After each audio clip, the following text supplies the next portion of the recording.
Hussein keessa. Maaltu si dhagama? Ahun indeetta ayyacha raggaxaa hungee maalanno.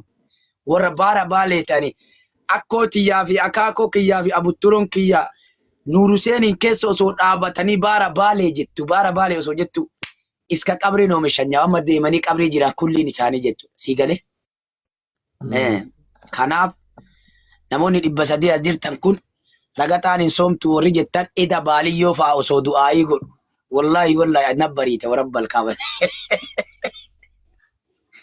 Abbo baaliyyoon bari miira keessa galee waan haa kennaa ture dabar.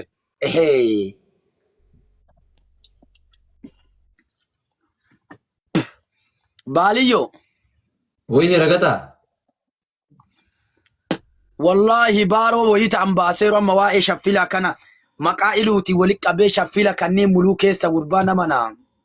Maal jetti keessatti sii tuqaa. Wanti hatullee hin jiru amma mataa bichaa keessaa quccee sii kuusa malee taan hin tuqu amma baasoo edaa miilana bakka. Abba. Daa'ima maaltu bu'uusa gororrattee loo maaltu caalaa gororrattee jedhan gurba dhiira gaafa xiiqii leenca diigootu sanii bara.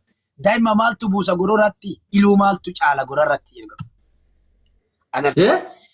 Abba mana naa ijaara shaffilatti mana naa ijaara shaffilatti hajaan teennan taati qaxxitatti jedha agartee gara mana naa ijaara shaffilatti hajaan teenna baatee qaxxitatti guyyaa jedhan sanii bara. Warra sheekana Hussein keessa dhaabatanii Sayyidana Kadar. Jara na sooma hin qabnaa nutti hin barreessinaa soomni soomuma kunuu soomuma kan itti jiru soomama rabbi sin godhu du'aa irra jirra. Ukukkubee shufeerii makiinaa ukukkube shufeerii.